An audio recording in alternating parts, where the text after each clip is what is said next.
Good morning. With the help of Hashem, we are learning Yerushalmi Maasros, starting the fourth chapter, Perek Dalet, Perek Revi, Halacha Aleph. We are learning Daf Lamed Beis, and we're starting on Daf Lamed Beis, Amud Aleph on the top, by the Mishnah.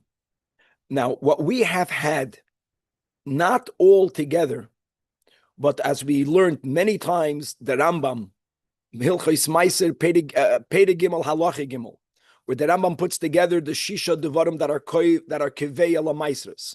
We did have throughout the series of Mishnayos, we had Re'iyas Pnei Bayis by default. We had a lot recently of Re'iyas Pnei Chotzer. We had Mekach. We definitely mentioned Shabbos. We mentioned indirectly Eish. That was the whole Klerisha and Kleisheni. We had Truma. What we're really missing is Melach, salt, which is really included in the category of Eish, of cooking. Our Mishnah will focus primarily on Eish and Melach, and we're going to have in the Gemara a Baraisa that already compiles together the Shisha Devarim. And as the Rambam paskins, so is, as we will see in our sugya today, that when are the Shisha Devarim Koiveya? Whether it's the biblical Re'iyas Pnei Bayis, and according to Reish Lakish, that includes Re'iyas Pnei Chotzer. According to Rabbi Yechanan, we learned a few times already, he holds Re'iyas Pnei Chotzer is a rabbinic. Only if first the item underwent Gemar Malacha. So paskins the Rambam. Be'emes, we already learned in the previous chapters. In some of the six, we had an explicit machlekes tanoim and a chanami. We're not denying that, but we will see from our sugya today that we're not going to bring any other opinion other than first there has to be Gemar Malacha, and then if the item is going to be merchandised, then it's going to be already a nikba or nitbal, and you won't be allowed to snack because there's a Gemar Malacha. But if a person plans to take it home, then biblically it's only going to become a fixed, established, that's the words, Fila Maasros, Re'iyas Pnei Bayis, and Midrabanan from any one of the six Devarim. And therefore, as we'll see how this will be applied today, that if an item did not yet have the Gemar Malacha, even though it underwent one of the Shisha Devarim, you will still be allowed to snack from it. We will have a case in where the Gemar Malacha and the Echad Mishisha Devarim are going to come together, and that's going to be fine. It will become established. We don't need for one to happen before the other. We don't mind if it happens at the same time. We're going to have another interesting nuance regarding Eish, which will be the opening topic of the chapter, HaKoivesh, even though HaKoivesh means pickling, but pickling, as we will see, and lightly cooking and salting, melach, all of that is under the general category of Eish, that since you went ahead and you cooked the item, or you prep the item by pickling it, or you prep the item by salting it, let's go with the logic, you are demonstrating that this is already chashiv for you. And that's why, rabbinically at least, it's established nitbal, and you can't even snack from it. Question will be, what happens if you are cooking something, some of the items already got cooked, but some of them are not yet cooked? Now, what is clear as a given is that when we speak about Gemar Malacha, and as an example, grains get their Gemar Malacha when they are piled up on the threshing floor, and in most cases, and then when they are smoothed out, when there is meiruach. L'kula alma, when meiruach is needed to fix the Gemar Malacha, if you did smoothing on 90% of the pile, none of it is yet Gemar Malachid. When the whole pile is smooth, now the whole pile underwent its Gemar Malacha. That's Vadai. Interestingly, as the Gemara will explain, a reason why we should differentiate when it comes to the establishing of tithing through cooking, maybe you are machshavit because you're cooking it. If even some of the items already got cooked, even though there's more in the pot and the others need another minute or two, that which reached its stage of cooked for you complete, we will see there is a logic to say that also is already established for tithing, and you no longer can snack from it. We're going to have a gewaldige discussion as to what were to happen if someone is going to perform Gemar Malacha or if someone is going to bring someone else's items into the Shisha Devarim. Do I have the power to smooth your pile? Do I have the when the produce is not mine? Will it establish a kvius lemaisers? This is really, we have an explicit machloikas between Rabbi Yechanan and Reish Lakish when it comes to grain, again to the Meiruach, in which Rabbi Yechanan says that I, who did smoothing on your pile of grain, even though you did not do it, I did it. Even though you don't know that I did it. Nitbal, it affected the Gemar Malacha Nitbal. If you're going to merchandise it, all you need is the Gemar Malacha, it's established. Reish Lakish is the one that holds Loy Nitbal. And as we learn the sugi, we will see that one way of viewing their machlekes, let me just say these words, we'll go into it better in the shir, is that Rabbi Yechanan holds that Gemar Malacha is viewed as the Cheftza underwent the Gemar Malacha. Reish Lakish holds that the Gavra has to be the one doing it, and therefore, since the owner did not do it, it's not effective. That's one way of looking at it. But Lav Dafka, that's the way of understanding their machlekes. Lav Dafka, their argument could be expanded to our topic, which will be if one person does the Shisha Devarim to someone else's produce. Like if I take your produce into your home, not into your home. Maybe even Rabbi Yechanan will hold loy nitbal. By the Meiruach, yes nitbal, and by other things, loy nitbal, and we'll see why perhaps we can separate one from the other. This is going to be today's shir. It's a relatively small daf. We can go through this slowly. And again, we're going to start inside Daf Lamed Beis Amud Aleph by the new chapter. We have 5 chapters, so we're already starting the fourth out of the 5. Says the Holy Mishnah. Mishnah joins together what the Rambam separates, what the Baraisa will separate as Eish and Melach. The Mishnah will give 2 examples of Eish, the way I understand it, and then Melach altogether. HaKoivesh, if one pickles items, what items? Items that already had Gemar Malacha, items that did not have Re'iyas Penei Bayis, which means that you could snack from it, but out there in the field, or you brought it into a chatzir, let's go Lishitas Rabbi Yishmael, that chatzir is only a Duma de Bayis if it's a protected chatzir. I have a chatzir that's not protected. Bringing it into my yard was not koiveya itla maisres, but in my yard I pickled it. Or hashoylik. Now we already mentioned this above in the Bavli and in Shulchan Aruch. We know for Hilchos Shabbos, the word shoylik means overcooking something. Certain things have to be extensively cooked. In the Yerushalmi, according to most, the understanding of shoylik is the opposite. Something that's only cooked slightly, but not something that needed to be cooked thoroughly and you only cooked it slightly. That's not what we're talking about. We're talking about certain items that only need a little bit of cooking. I know many types of fish need a little bit of cooking and it's ready to be consumed. That's called hashoylik. So shoylik is really cooking, even when it's something that only needs a little and you did that little. And interesting, because in Hebrew you sholik beitzim. And shoylik means a lot, right? No, slightly. Slightly. That very fits thank with Yerushalmi. Okay, right. That's right. It goes with Yerushalmi. That's right. Okay, and now hamoyleyach. Now I want to make another thing clearly, as we'll see soon from our Mishnah. When it comes to salting, there are 2 types of salting. There's putting a little bit of salt on something. That's not what the Mishnah is referring to. We're speaking about certain items that have to be thoroughly salted. And when we have in other areas of halacha, just as an example, right, that when it comes to belias, remember that whole sugya? So what allows for kalim to absorb the tam of food? Heat, and also if it's sharp, a lot of salt. All right? Then there's kavish kamavushal, but then there's salting. But we're speaking about a thorough amount of salting.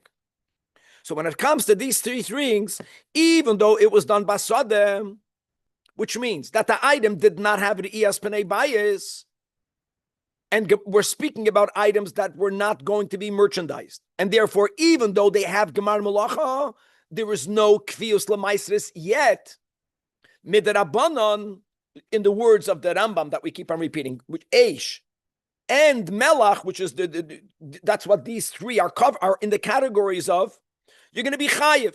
Chayiv meaning that you no longer can snack from it, even though you didn't bring it into your house. because it became nitbal. Now it's banafai tevel. It became established for maestros. Now, says the Mishnah, hamachamer ba'adama. What's hamachamer? That's with a chaf, whoever's listening, not with a ches, not a chamoir. Hamachamer mit a chaf, says Rashi, it says the Marafulda, hamatmein peiros tachas hakarka, when people bury produce under the earth, in the ground. Now, why will people do that? So we already learned so much about this. We learned about this in El Shabbos. Remember that sometimes the earth is muksa, and maybe you're not allowed to move it. Maybe you can tiltal minatzad, or that whole sugya. Here, there are certain items that when you remove them from the tree, they are not fully mature. They're not fully ripe. The avocados that barely grows in my backyard, never are ripe on the tree. You have to take it off the tree, and then my wife puts them in a bag. But one of the ways that you can bring it to their gemar of ripening is by putting it in the ground. So you would think that putting it in the ground would be like cooking it. In other words, you're doing something, making it ready to be consumed. You would think, well, that should be like cooking it. Says the Mishnah, Zois nisht. Here you're going to be potter. Again, look inside the Maraful, the 6 lines from the top of the Mishnah. Like people bury peiros, here, not that they're not cooked, that they're not ripened, and they're putting it in there. It's amazing how in the Holy Tongue we even use the words bishul. It should be cooked, it should be readied. That it says the Mishnah that's not included in Eish. Similarly, hametabel basada. We're speaking about someone who's dipping produce in a little bit of salt. Here the Mishnah is making it clear that hamoileach means thoroughly salting, however you define that. Hametabel is the amount of salt that we put on vegetables. Some people, I even put salt, I heard, on watermelon. A little bit. You're putting a little bit, it's going to taste better.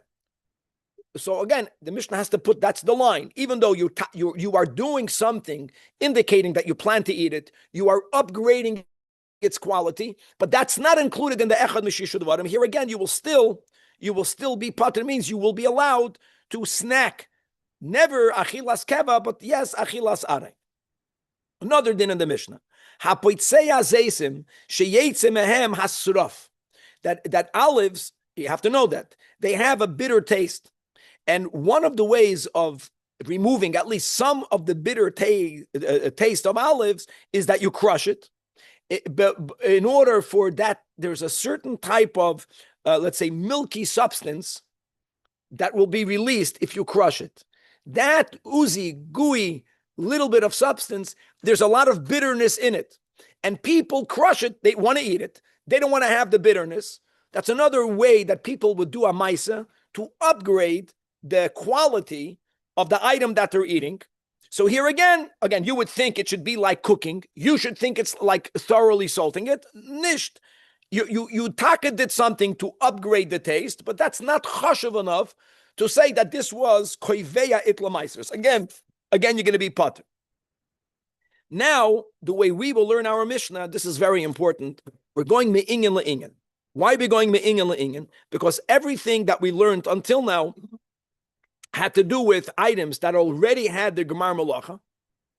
The reason why you are allowed to snack is because they are basada, to emphasize, because you're not planning to sell it bashuk. If you plan to sell it bashuk, there is no need even for the iyas b'nei bias. But since you plan to take it home, now you have to have this final step to be koiveya itlamaisris. What's that step? One of the shisha devarim. I'm saying all this by heart. We're going to go with the Tanoim and with the halacha that the items underwent a gemar malacha. If the items bechlal did not have a gemar malacha, even if they undergo, even the iyas panei bias, even if there's an iyas panei bias, you can still snack because there's no gemar malacha. That will be the following cases of the Mishnah. Case number 1, hasoichet zeisim al b'sarei. You are squeezing olives into your skin. Now, I want to take 2 steps. First of all, sicha kishasiya. Where do we have that? In many areas in halacha, right? On Yom Kippur. The 5 inuyim, not eating, not drinking, not anointing. Putting something on your skin is like consuming it. Another area, Maisa Sheni, produce has to be consumed in Yerushalmi. One kosher way of consuming it is to use olives, make it into oil, and to smear it on your skin. That's called drinking it. Now,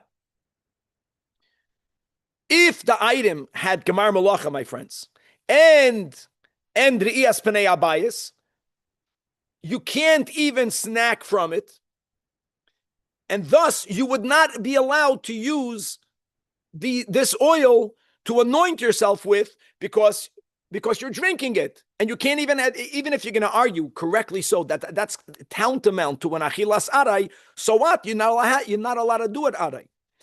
But don't forget, my friends, that you remember we learned this in the Mishnah. What did we learn in the Mishnah? That when is oil gemar melachet? When it goes into the trough. We learned a lot, because before the oil drips down into the trough, it's mixed with some residue. When it goes into the trough, the nature of oil, by wine, we said the sediment rises to the top. It becomes gemar melachet when you skim it off the top. By olive oil, the sediment goes to the bottom. So the oil becomes clear. You don't have to remove it. Then you take the oil out gently, you're getting gemar melachet. So since there was no trough for the sediment to settle, you squeezed it straight from the olive onto your skin. Even if you did it in your house, listen to me, even though there was an Re'iyas Penei Abayis, since these olives, which you are using for oil, the oil only has gemar malacha when it goes into the trough. So here there's no gemar malacha. So the Mishnah is basically telling you that without the gemar malacha, the shisha devarim, even Re'iyas Penei Abayis, the biblical, won't be effective, which would mean you can still snack from it, which means that you can use it to anoint yourself, because that is like shtiyas aray. However, now here comes the chiddush. When you are making olive oil in a beis habad, the Mishnah says you have to have all of the oil hitting the trough. Here, as we learned just recently, that not every gemar malacha, not every type of gemar malacha that the Mishnah enumerated way back when is applicable in all cases. Sometimes if you are only having a little bit, like we learned, if you have a fig tree in your yard, one of the things that we learned is that normally gemar malacha by figs is when you fill up a basket and you cover it, minimally filling up a basket. We learned that in your chutzir, since people, if you have a tree in your chutzir, gemar malacha is gathering too. So the same thing over here. If sachat v'nasan l'toich yadai, the way you are anointing your skin with the olive oil is you're squeezing the olives into your hand. You're a righty, you're putting it into your left hand. It doesn't matter. Or in the right hand. Having the oil fall on your hand, first of all, it doesn't matter that it's not in a trough. This oil now is gemar melachet. Because when you put it in your hand and you hold it in your hand for a few moments, there was a little bit of a separation. It's like you're putting it into a trough, into a keli. Big amount into a keli, small amount in your hand. When you're putting it on your skin, everything is going on your skin. The refined oil and the sediment. When you put it in your hand, if you know what you're doing, you hold it for a moment. Epis of the most coarse oil will go to the bottom. And then when you'll smear it, you'll do it in a way that it's going to be better. That's what the Mishnah is saying. Vim sachat v'nasan l'toich yadai, then you're going to be chayiv. And read. Let's look inside the Marafulda. It's a big chiddush to learn the Mishnah this way. Marafulda, 2 lines under the Gemara. L'toich yadai chayiv. The ma shenasan l'toich yadai nechshav vlad befedish ki ilu nasan l'toich boir katan v'hi hachafira shahayayin v'hashem yordim ba. In other words, what's l'toich boir? What is he talking about? He's talking about gemar malacha. It's as if it descended through the trough. I want to make it very clear, my friends.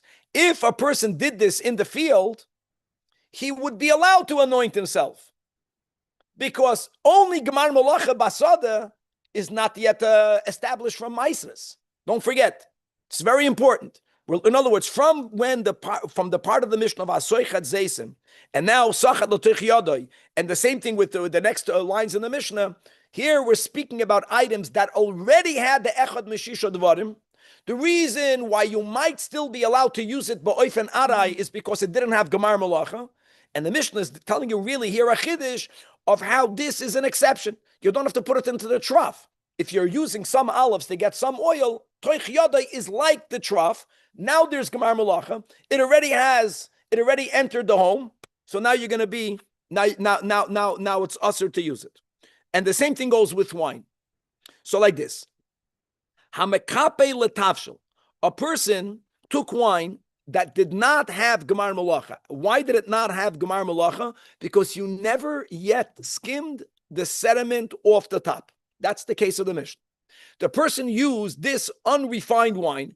Tavshel means I put it into a pot that has food in it.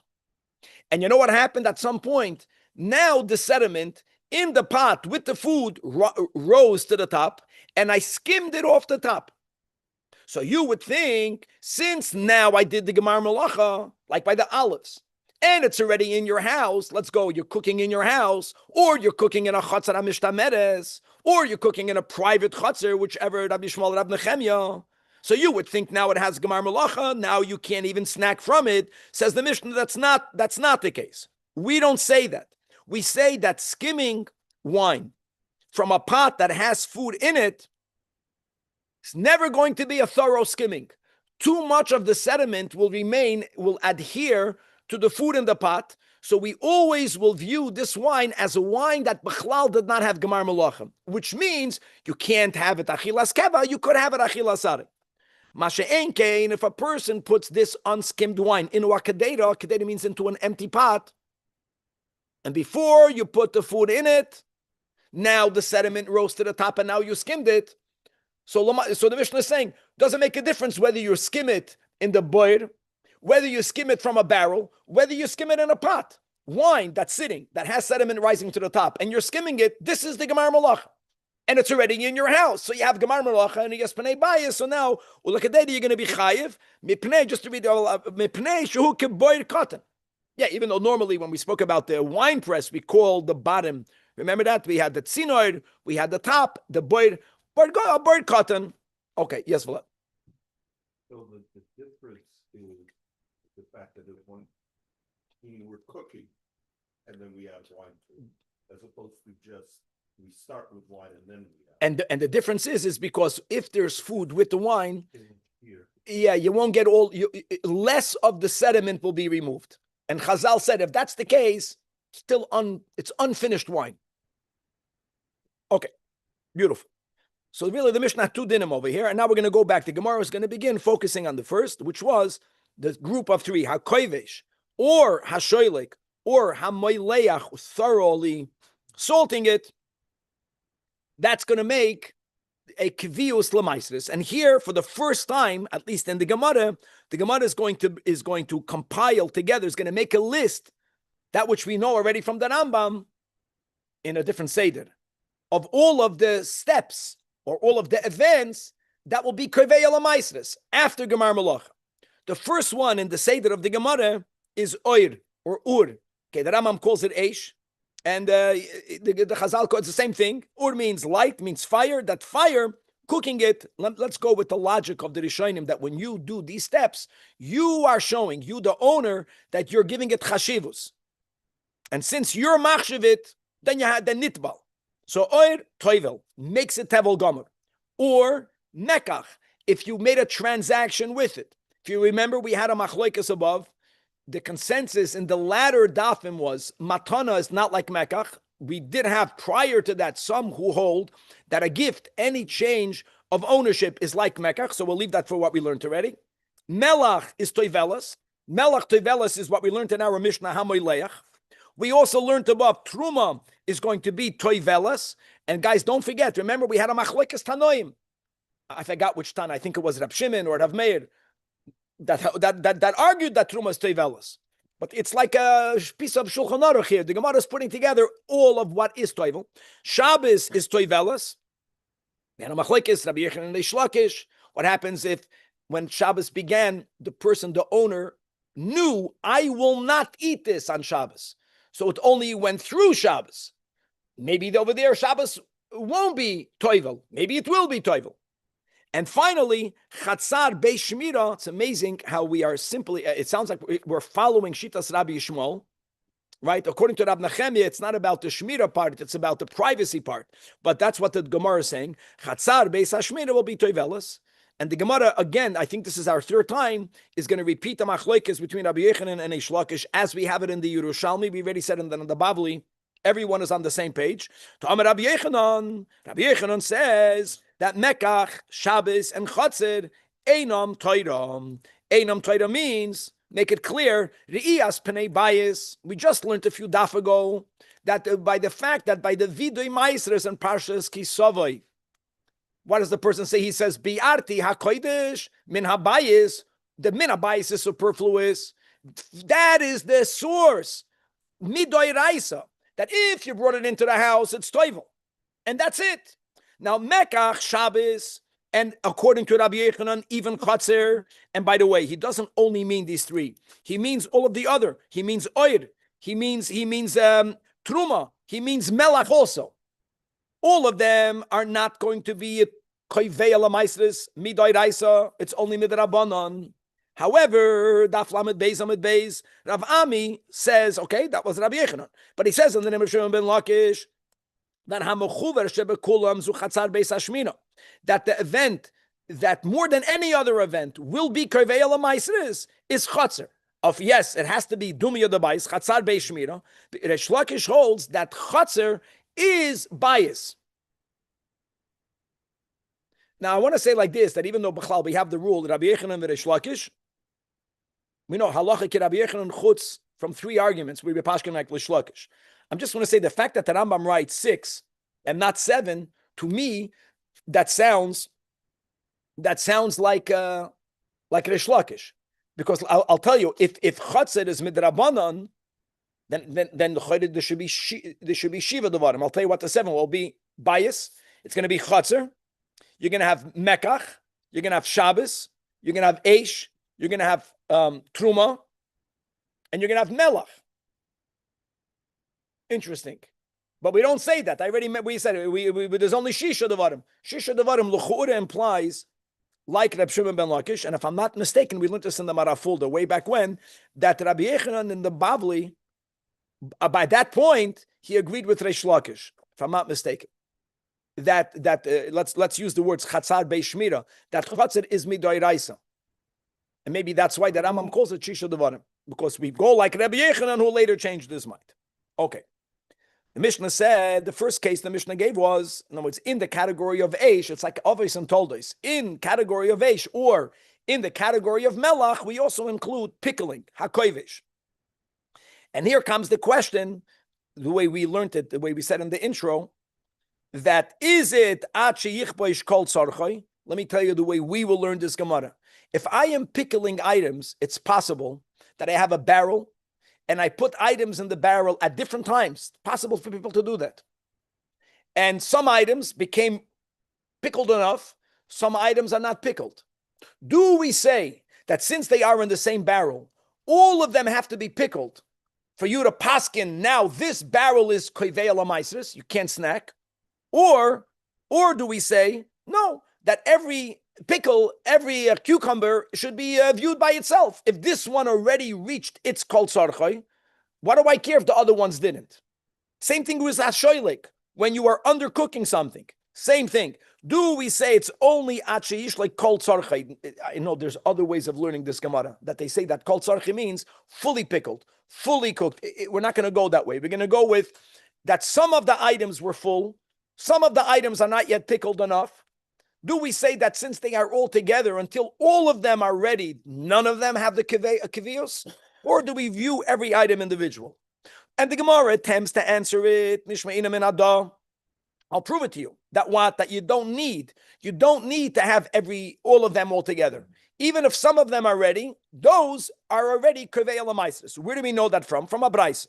The brisa is speaking about a minig that people used to do, is they were a mahabev, shiboilim ba'ur. They would take ears of grain, and this they would do in the fields. That means that there was, the issue over here is that there isn't even Gemar Malacha yet. But they took a couple of ears, and it gets a Gemar Malacha. No. The Gemar Malacha will be the whole chap of the Gemar. They took ears of grain, and they would singe it in fire. We call this a chveis popcorn. So the Braisa says that the ones that you singed in fire, those are nitbelu. Okay? People would only, they would only eat a few ears at a time. They wouldn't do a large amount. Now, says the Gemara, that's the end of the Braisa.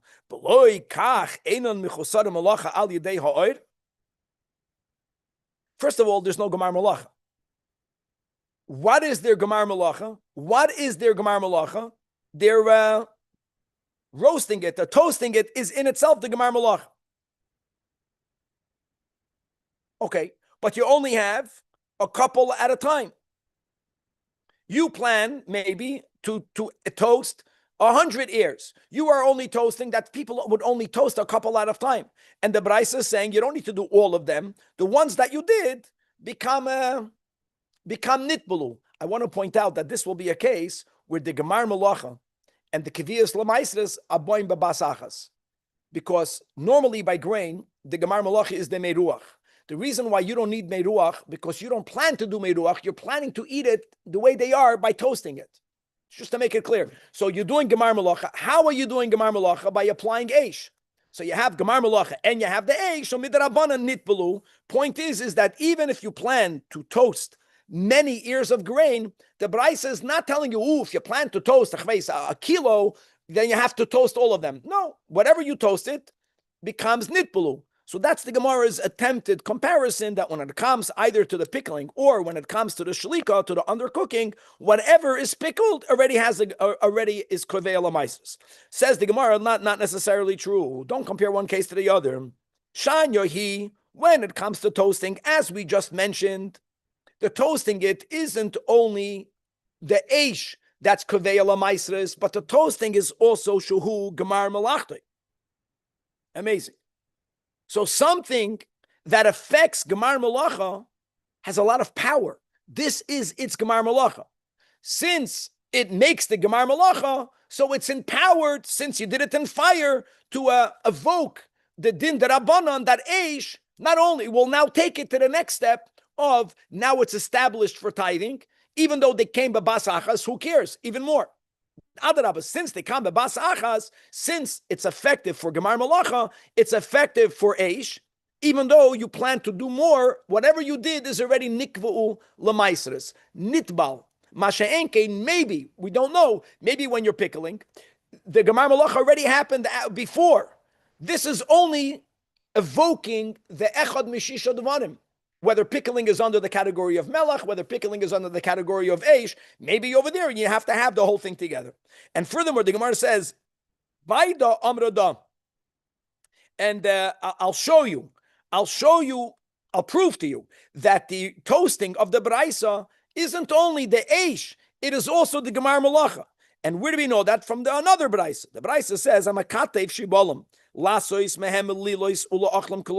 a person is plucking the ears of grain to eat them toasted, in other words, so the din is nitbelu miyad.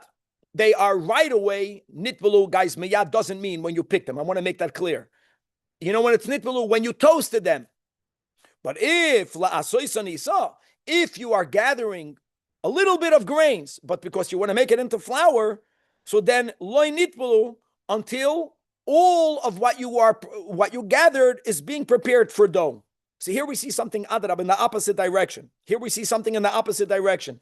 That if you plan to turn it into dough, and let's say I picked 100 ears. You know when they underwent their Gemar Malacha? When all of them were turned into flour, and then I made dough. I'm saying that because since there was no Meruach, to make the Gemar Malacha, you have to mamash bring it to where you want to bring it, which in this case, you want to make a dough out of it. Point is, why? No. What we're proving over here is that why don't we say the same thing when it comes to toasting it? If I gathered 100 ears to toast, why wouldn't we say that only nitbulu when the whole thing was toasted? Why? Muzman Zagan. Because it was common for people to toast a little at a time. No one makes a little bit of flour. Ask your wife. You need to have a minimum of whatever you do to cook a bread. You don't make a little bit. Something that you make a little at a time, there we allow ourselves to say that nitbalu a little at a time. Something that was commonly done a larger amount, prior to the larger amount, loy nitbalu. And therefore, when it comes here to the pickling, Danny, when it comes to the undercooking, l'chayra. What are we saying? We're saying that until when you do the whole thing, because people normally did not do a little at a time. People are not going to make all that effort to pickle one cucumber. You pickle a lot. You have a barrel. You make that effort for a lot. And therefore, until you reach that normal amount, lav dafka at least, it's going to be nikbu l'maisres. Chevra, turning to daf, lamed gimel. Now wonders the Gemara. Now that we went through the Braisa, or the Gemara's compilation of the Shisha Devarim, right? Even though the Mishnah spoke about Kavash and Shalak, let's speak about Kavash Ushalak Shaloi Midas Haba'alim. What happens if one person did it to the produce of someone else without their knowledge? And the kasha of the Gemara isn't only about Kavash Ushalak. The Gemara's inquiry is about all of the Shisha Devarim. So the Gemara initially says, well, this is the machlokes between Rabbi Yechanan and Eish Lakish. Now, they were not discussing the Shisha Devarim. They were discussing Gemar Melacha. The Gemar Melacha of grain is Meruach. And they were discussing this case. If someone does Meruach for someone else's grain. The Spalgun, they argue, Hamimareach kiryoy shel chaveroi shaloi midaitoi. Rabbi Yechanan says nitbal. And Rabbi Shimon Melakish says loy nitbal. And let me make a suggestion, l'chu'ura. What's under the machlokes Rabbi Yechanan and Eish Lakish? Let me go with these words: Chefza or Gavra.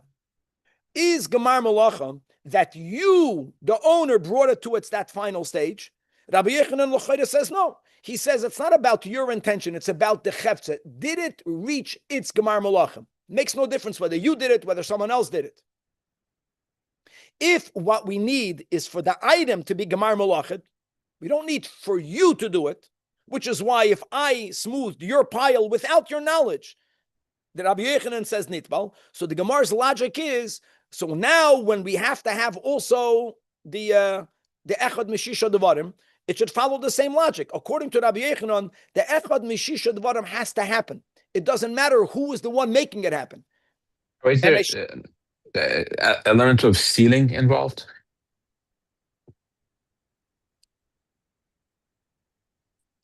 There are many areas in halacha, Kevan. I'm not answering your question. I'm siding with your question that the doing something without the other's permission, let's say, which is unethical, doesn't get in the way of other halachas.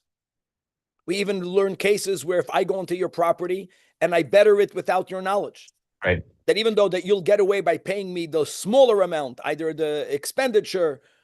But is that ethical? No, but still, it's effective. It is effective. And in the negative, let's say if I'm mazik your item, but it's a hezek that's not discernible to the eye. Like if I make your items tamei, just for example. So pater medina adam v'chai medina shamayim. Give me an example. But I was not allowed to do it. Why should I make a tamei? It doesn't work that way. And Bachlal, this whole topic, whether I can downgrade, here I'm not downgrading it, but you're right. I'm doing something that's affecting you. If nitbal, then the owner can't even snack from it. Like who asked you to do it? Can I prohibit something that's not mine? There is a big halachic difference. This is a big sugya. Remember, like if I'm mixing your basa b'chalov, then it's a mitzias. Then for sure I made a treif. If I, God forbid, if I worshipped, if I bow down to your cow, to your dog, if I'm not mistaken, I cannot asir davar she'ena shaloi. But even when we learned that whole sugya that ein adam oisu davar she'ena shaloi, I think Tosfos says. So Tosfos says, and if I cook your meat and milk, what am I going to asir it? So Tosfos says, over there, I'm physically changing it. Here, I'm only bowing down to it. And by the way, Kevan, the Shisha Devarim, at least not Shabbos, happens by itself. I'm doing something. I'm salting your food. Or, the minimum, the smallest change is when I bring it into your house. But still, I made a shinoi. Okay. So initially, the Gemara holds that the machlekes of Rabbi Yechanan and Eish Lakish that they have concerning meruach will apply to this question if someone was kavash v'shalek shalom midas haba'alim. Aber Amar Rabbi Yehuda, no, you don't understand that machlekes. This is very deep. He's going to say that Rabbi Yechanan also holds that to affect gemar melacha, I'm going to use my words, the gavra has to be involved. And really, if that's the case, only the owner can do it. But there's a huge difference between meruach and the echad meshisha devarim. It's very logical. Everyone who has grain in their field will at some point do meruach to their grain. Meruach is a step in the processing of one's produce. Does everyone do it? No, but that's the way you do it. So if I went ahead to your field and I did meruach for you, logically, when you will find out that I did it, you'll be happy. Why? Because you would have to do it regardless. Not 100%, but people do meruach. That's what happens. You finish it, you pile it, you smooth it. The echad meshisha devarim lav dafka, anyone will do it.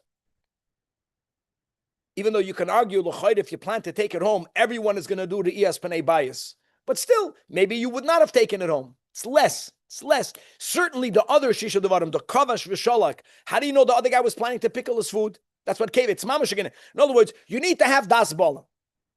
Here, Rabbi Yechanan, who says nitbal, it's not because you don't need to have das ba'olam. Rabbi Yechanan holds that there's an umdana that the owners will be nichalei. That's the words of the Tepidin. He'll be happy because he was going to do it anyway. Let's read it inside. Amar Rabbi Yudan, Taman over there by the meruach, efshaloi, shaloi lichbaish. It's possible that the owner never would have pickled it. Masha'enkin, by the grain, everyone smooths their pile of grain. I'm wondering myself whether we say this logic when it comes to the iyas panei bias. Let's read inside. Yeah, Amar Rabbi Yudan.